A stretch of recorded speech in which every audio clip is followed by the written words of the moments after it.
முளைக்கீரை சட்டுன்னு அப்படியே கடையிறதுக்கு நம்ம இந்த பாருங்க குக்கர்ல சும்மா ஒரு 4 ஸ்பூனு தண்ணி ஊற்றி ஒரு 5-6 பூண்டு பல்லு ஒரு பச்சை மிளகாய் அப்படியே அடுப்பு வைக்க வேண்டியதான்.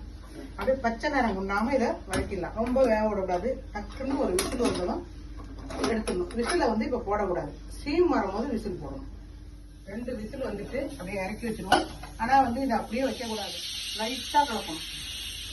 அவ்வளவுதான். அப்படியே பச்சை பச்சைன்னு இருக்குவாங்க. நம்ம உப்பு போட்டு இப்படி கடைஞ்சிக்கலாம்.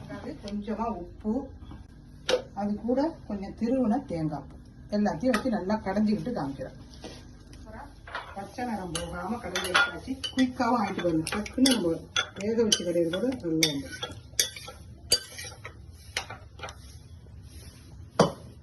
அவ்வளவுதான். சூப்பரான